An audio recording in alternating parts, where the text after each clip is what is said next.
Hey, Sex Ed with DB listeners, DB here, and I need your help to make this podcast exactly what you want. We've put together a quick listener survey to find out what matters most to you, so we can cover the topics that you care about, find sponsors that match your interests, and create a podcast experience that's perfect for you. Plus, as a thank you, you could win a $100 gift card from Lion's Den. Your email is optional, so you can stay anonymous if you'd like. Just hit the link in the show notes and help us make Sex Ed with DB the best it can be for you. I want the audience to know every time I'm laughing, it's a discomfort, disgust laugh. I'm like, what else is there to do? Can't believe the reality of this film. It leads me to laughter. Hey everybody, welcome to Rom-Com Vom, a Sex Ed with DB podcast miniseries exploring popular rom-coms from the 90s and early aughts that gave us toxic messages about love and sex. Hello. Welcome back, Sex Ed with DB listeners, to another episode of Rom-Com Vom. I am absolutely honored to welcome our guest today, Jill Lissner, aka the Sex Ed Princess on Instagram and TikTok. Just Sex Ed Princess, but with 3 S's because she's fabulous. She is a passionate educator, content creator, speaker, advocate, and student, and works to increase conversations around sexual health, pleasure, identity, body image, self-acceptance, and a lot more. Welcome, Jill. Hello.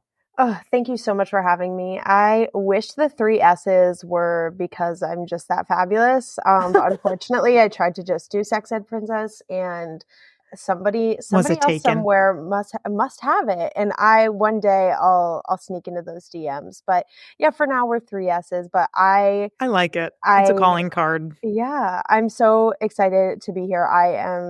Have listened to the pod for like years now. And the fact that I was saying before we started recording, me from like 2 years ago would be screaming, crying, throwing up, shitting my pants at the fact that I am like here recording this. So oh my God. This is like dream come true moment for sure.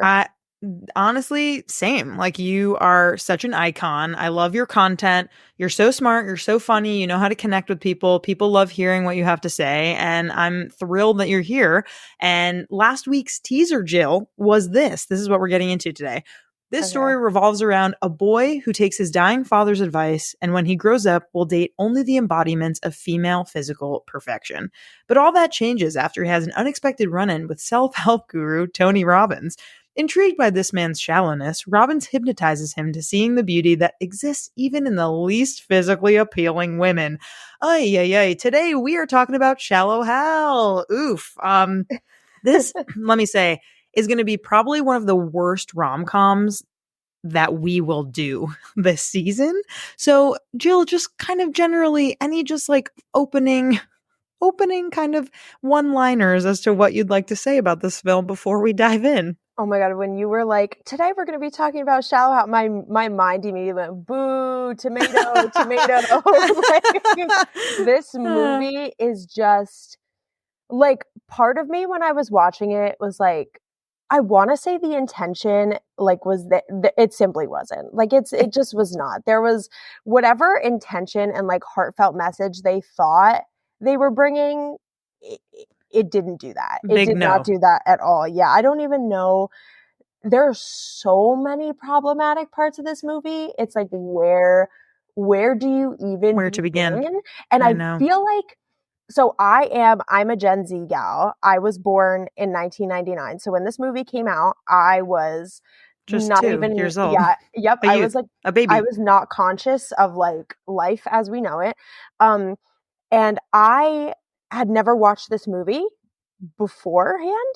Wow. So now I have just watched it and I am thinking about, I'm like, nobody talks about this. I'm like, no, everyone talks about like how to lose a guy in 10 days, you know, all those other ones, but people have just like, let's just push this one into the side and forget about it. And like, for good reason that has happened. Very good reason. Yeah. I think that it's so interesting because I feel like when this first came out in 2001, it was a success, quote unquote. Like they, you know, George Costanza, aka Jason Alexander, is in this movie on the back of Seinfeld, which is like one of the biggest shows of all time. Yep. Tony Robbins at the time was like a big kind of self-help guru guy. Jack Black also was starting to become very famous. I think that School of Rock came out shortly after this. Mm-hmm. And so, this is a star-studded cast. We have Gwyneth, obviously, who's a big one, a big star. I couldn't even think off the top of my head like one other movie that Gwyneth Paltrow was in. She's a goopified freak for sure. But people love her. People love Gwyneth. I think that she has created a whole brand unto herself and her own name. And I think, dare I say, Shallow Hal like helped kind of propel her to potential fame. I don't know, but I feel like when I was a kid, I was like 9 years old when this movie came out, and I definitely owned it on DVD along with all the other rom-coms that we're doing. Like, I've seen this movie at least 20 to 30 times. Like, it was always on TV. I also, I haven't seen it in a long time. I watched it yesterday for the rewatch and turned on the TV and just started like saying the lines out loud that I knew were coming, just because that's how many times I've seen it. Yeah. And so I must have thought many things in my head, aka fat people are undeserving of love. If you're not shallow, then the hot girl is going to want you. All of these things, like ugly people don't deserve to have a relationship. They're like, Jack Black is somehow kind of like the baseline of like a guy who deserves to make these calls, which is absurd. As well as Jason Alexander, who you're just like, oh, they're in charge here. I don't know about that. But let's do, for the people who haven't seen this, rightfully so, in over 20 years, let's do the setup. So in this movie, Hal, played by Jack Black, is hypnotized into seeing only inner beauty, falling in love with Rosemary, a woman he sees as thin, but who is actually fat. And why, dear Jill, are we talking about this? Shallow Hal might seem like a feel-good film on the surface, way, way, way above on the surface, but its portrayal of body image and the idea of quote-unquote inner beauty raises some serious issues around fat shaming and how women and folks who are assigned female at birth, their worth is tied to their appearance. Mm-hmm. Any thoughts immediately on this before we dive into these really troubling themes? Yes, there's so much to unpack with it, but I think the initial thing is like it's like the hypnotizing is like, you're going to see girls for their inner beauty. And then it's like, oh, well then fat people become thin. And I'm like, right. When did we ever say that people who are fat can't be beautiful? Correct. When was that ever a thing that was established? That is a major assumption that is made throughout this whole movie when they show like, Jack Black's character kind of like his hypnotized, like his perception of the person versus like the quote unquote real perception of the person. And then almost, I would say 99% of the time, I think there's maybe one or two of the characters that are like, they don't go from like being seen by him as thin to fat. Right. But oftentimes their size completely changes with his perception.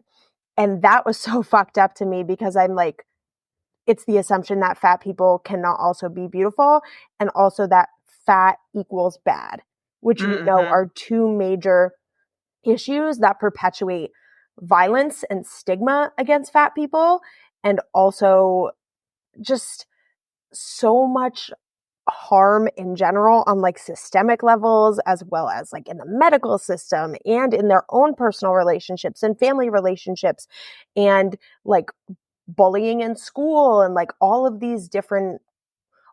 things that surround people who are fat and the way in which they exist and the way society treats them is often based on these things that like, if someone is fat, they don't deserve like love, respect, dignity, kindness. Mm-hmm. And they are often seen in films as like the villain, or think about, for example, The Little Mermaid and Ursula.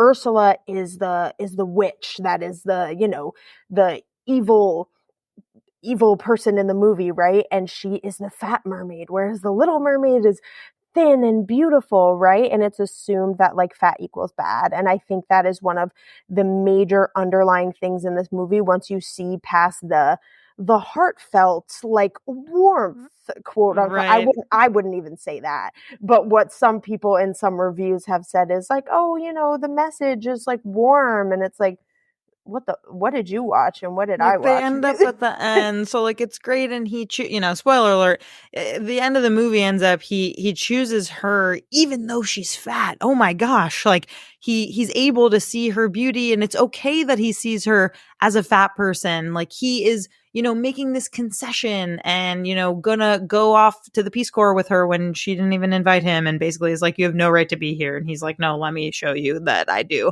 So yes, totally. There are all of these kind of societal norms that we put onto fat people with the expectation, especially in this movie, that fat equals bad. Like if you are an ugly person on the outside, then that most likely is tied to the fact that you are fat, or, these other characters that are kind of put in here, like you have bad teeth, or you are just like creepy looking, or kind of all of these things. And yeah, puts Jack Black in this like weird power position. And it's like these women are so lucky that someone like Jack Black is like hitting on them, where you're just like, oh no, I don't like it at all. Don't even get me started. Also, as you were saying that, I was thinking of all the scenes in like the hospital with the children. Yeah. And they made these children like essentially, I will say, victims of his changed perception. Yes. And it's so, I literally cringed. Like my skin felt like it was like, I like wanted to gag when he was like, hey, little girl, like you're so beautiful. Like you should be in these magazines. And I was like, I felt myself like just crawling outside of my body. And then he essentially later, after his like perception has changed back after they found the magic words from Tony Robbins. I have my own issues with Tony wants a gal. Yes, I have my own issues with Tony Robbins also. Sure. I'm obviously an avid podcast listener, but they have a whole episode on Sounds Like a Cult with Amanda Montell about Tony Robbins and about his problematic nature. Yes. And like, I saw him in the movie and I went, oh no, but that's another story. He was big back then though. 01, like that was definitely his thriving time, where he was getting all these people to sign up for courses to change their perceptions and be more powerful and stand in their power. Like it was very on brand for the time, for sure. It sounds like it. Because I only know him from like, people have talked about like his lore, but also he has had content warning for sexual violence, but he has had some major sexual violence accusations against him, which is also like, survivors have like come out and said things. And that's kind of one of the earlier things I heard about him as well.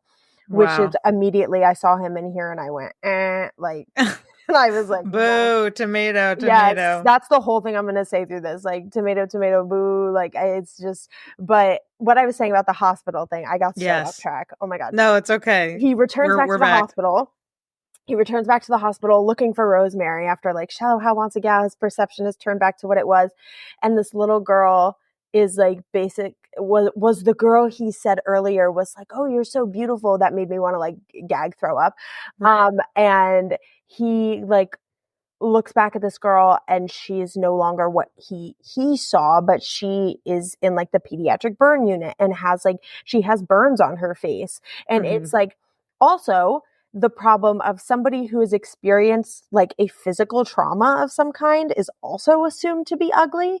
And someone's like burns or scars or things with them physically, which is where the ableism part comes in too, is like also a component of it now. And it's like, wait, why the fuck is this affecting his perception is also on children and children who have had these potentially traumatic like physical experiences. And it was so creepy the way he interacted with the child and that the perception affected children at all. And it was just that part grossed me out. So I could not stop thinking about that. And this really creepy scene where he and Rosemary are hanging out with the kids, and then they're like, let's play this game called the kissing game, where they put on lipstick and then everyone has to kiss people in order to get off the lipstick. I'm like, no, that's abuse. Like, let's not do that. You're volunteers. Please don't do that. Oh my God, that was so icky to me. I'm like, I know. children, really old. inappropriate. Oh my God. It was Like, who wrote that? It's terrible. yeah. Probably the writers, but I just don't. Yeah, big yikes on that one. Again, like really showing the movie's age here with like not prioritizing children's safety. Yes. But yes, I think what we're getting at here is like kind of all of these messages that kind of are coming together at once, right? There's like the fat shaming, there's this whole idea of like quote unquote inner beauty, but in reality, it's still about objectifying women, right? Like, Yep. like Hal isn't interested in getting to know any of these women. He's just interested in staring at them. And like that is really creepy. It's for his own benefit. And then there's this whole anti-disability, like ableist messaging, right? There's like Walt's character who has spina bifida, who, Jason Alexander's character, Mauricio, is kind of like, oh, like he's just doing that for attention. Like that's disgusting. Like he's just like ripping on this man who is living his life and confident. It just the whole thing. And then there's a part where like Walt sold his company, right? So like that's the only reason why women want him. I don't know. The whole thing just feels. What did you think about that part? Yeah, that whole character. I was kind of just like, why? Like it was just, there were some just the choices in this film a lot of the time. I was kind of just like, why are we doing this? Just like an overly sexual dude who like makes inappropriate comments to women. I felt like they tried to be like, oh, let's put this character in here to look like really good because he is like a successful, cool guy that gets women and like people are going to think this is great. And then I also want to point out the gender aspect here, whereas like they decided to make this character who was disabled, but also the good guy, a man. Yes. But the women in the film are the ones who are like essentially at every turn experiencing abuse and fat phobia and like violence of some kind. And I was thinking so much about the fact that like they decided to make like women were the ones a lot of the time who were kind of seen as like being fat and like the ones who are getting these terrible like for example when Rosemary is they're getting food or something, I don't maybe it's a diner like the or cafe something. Yes, and then like they leave and men are like making comments at her, like very rude fat phobic comments. They say looks like we're too late, food's already gone, like looking at Rosemary. Yes. And I'm just like it seems like so much of the violence and harm in this film is even that little girl with the burns is a girl, is someone like assigned female at birth, or at least someone perceived to be a girl. And Rosemary is a woman, and all the women in the film are the ones that are seen like, they're being made like passes at, and they're the ones who are experiencing this, whereas like what would it be if like Walt's character was a woman? Like what would that look like? Yes. And it's like I'm not even sure that even crossed their mind. It was like Walt had to be a man because he had to be this good guy, amazing, like successful, mentally like the dude, like the one, the popular, everybody likes him. But if he sold his company, super popular because of that. Yeah, that's a really good point. Like if that character was a woman, what would be shown the same way? And I would guess not. I would guess not. Yeah, I feel like all the women in the film, the only woman who we see kind of the roles reverse, where she's like technically hot on the outside, is Tanya, who's like the nurse in this like hospital, who also is like only dating Walt for his money. So she is seen for her inner beauty, which is ugliness, because we learn that she's only really dating Walt because he has money. And so she is from the exterior like really beautiful in real life, but Jack Black's perception of her is this like old, very skinny woman, right? So like even that feels like violent, to just be like, cool, like ugliness equals like old. Like we're also being ageist here with like the way that we're portraying. I don't know. The whole thing is just, there's no two ways about it. It's just all bad. Yes, I agree. It's hard to see any, like, it really is difficult to see any good intention with any decision made in this film. I find it really difficult because every time I'm like, well, another part of my brain is like, actually, no, never mind. Yeah. Like, actually, no.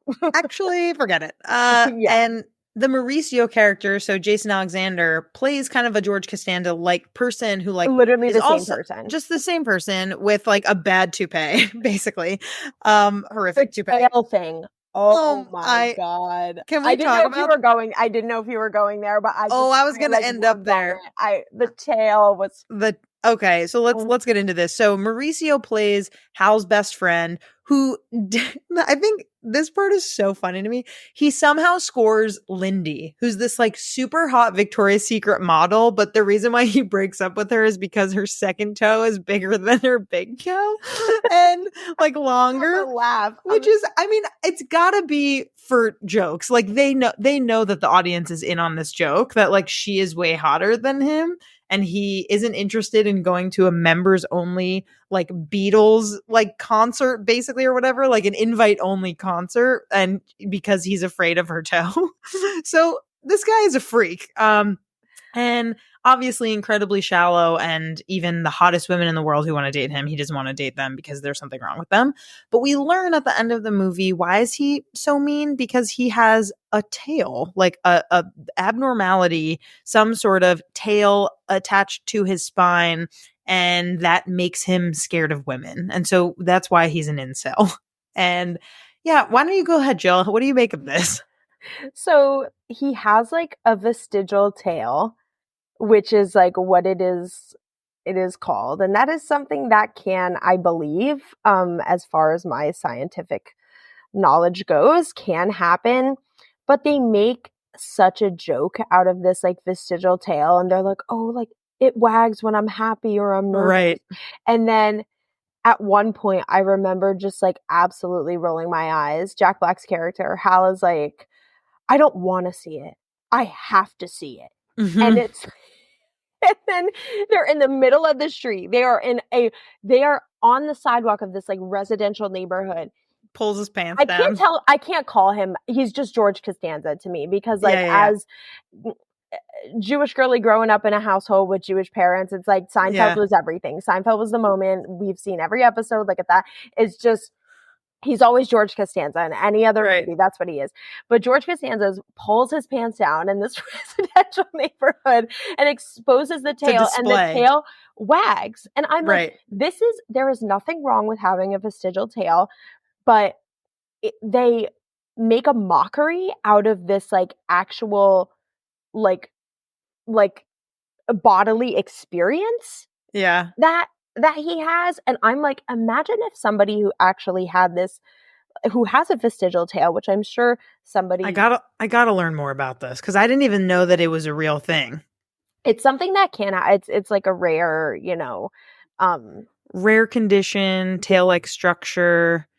I wonder how common it is, but yeah, it look it up, people. It's a thing. Yeah. So people with like, with this, that actually have this, imagine how they felt like watching this. I don't want to speak for anyone that does, but it's just like people who actually have these experiences, like it's almost with fat people, with people that have disabilities, with people who might have this vestigial tail, or people, whatever experience it is, even like the little girl with the burns, like it's like they are telling this story without like actually caring about the experiences of these people and being like, what do they have to say about it? What do they, and I'm so curious, like, well, can you say the thing you said before we started recording about Rosemary, the fat person who played Rosemary? Yes, and I am blanking on her name right now. As I'm talking about it, I'm going to look it up because I think her name deserves justice. Like we deserve to mention her name. Like she should get the credit for this film. Yeah. But basically there was an article written that she kind of, gave some commentary to, and she is the person that essentially plays Rosemary, not when she's like front facing, but when you see her from other angles. So close-ups of the legs, of the arms, walking away, right? All of those like scenarios that we have seen, until it is like, of course, Gwyneth Paltrow wearing the fat suit, right? Mm-hmm. I think it's important, like, folks look up, read the story of, like, if you're gonna talk about this film and think about this film, Ivy Snitzer is her name, and she, like, her story is important because, like, as we know, Gwyneth Paltrow and, like, Jack Black are millionaire movie stars, and she deserves to get her credit and get her flowers for what she did, and also she doesn't deserve hate, regardless of if she's in a big body or a small body or whatever she did. Like, she did this movie at the time and it felt right for her. And there's so much. That could be a whole episode on her in general, and the way they used her in the film. Right. Just for, the audience to recognize that actually Rosemary is fat and we should be embarrassed for her when she's eating, when she's on a date, when she's in the canoe. Like, there's so many different experiences in this movie where she goes off the diving board. Like, we are taught over and over again that, like, Gwyneth Paltrow is a cool girl and she's doing all these things, and Jack Black, like, is, hypnotized so he can't see what she actually looks like. But we're supposed to feel bad for Rosemary when she's ordering food at restaurants, when she keeps breaking chairs and furniture. Like, it is very clear to the audience that she is an embarrassing person because of her weight. And so I think that, we're kind of moving in here to the cringe corner, like the most outrageous moment or line. And I think, and we call it the Yikes Bikes Award. I'm not sure if you've seen Never Been Kissed, but there's a scene where you're a youth. I'll send you a link. But basically, I need to get caught up on these movies. Like, I'm really bad. 90s and early aughts. So it is a little before your time. But anyway, we have a Yikes Bikes Award where we give out, the most outrageous moment or line.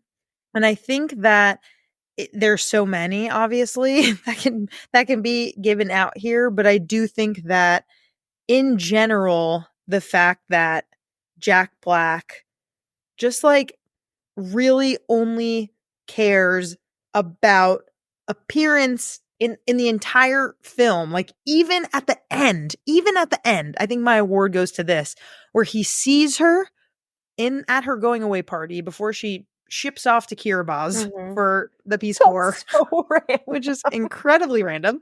And he looks at her and he says, "Oh my God, you're beautiful." Like, as if that's the most important thing. And, like, it's a shock. Like, that is going to be my word, just because he finally has has been dehypnotized, and still all he cares about is her beauty, like her external view. That is 100%. I was thinking that moment at the end where she, like, turns around and he's like, "Oh my God." The biggest cringe moment I had in this film that made me just be like, we have to get to the end and then we have to throw the iPad at the wall, like, was when he walks in and it's like Helga, the housekeeper.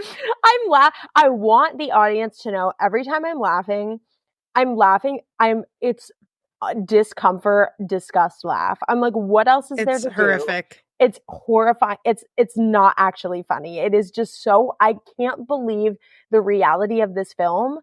It leads me to laughter.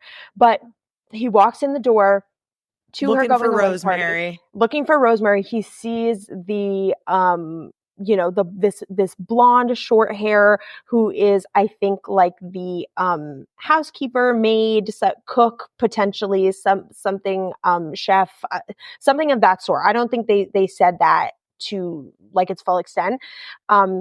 However, like, he walks in and he's like, "I have to tell you something, like, I'm in love with you." And he just assumes that this fat woman is Rosemary. And then they start making out. And I'm like, oh my God, just a disgusting makeout, by the way. It was just like full tongue in there.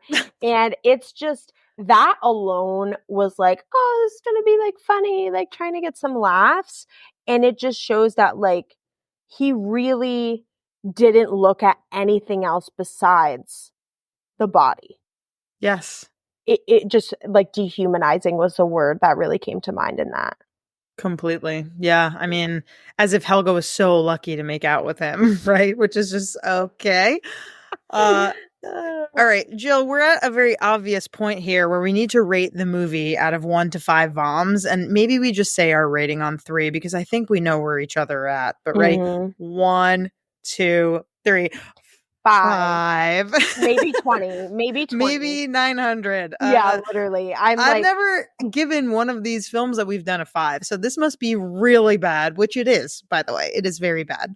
Yeah. And usually at the end of this episode, of every episode, we do like a rewrite, but I just wouldn't have written this movie. I don't even think I can do like a rewrite because it fundamentally at its core is so wrong and so bad and so poorly written that I don't think I could even do it.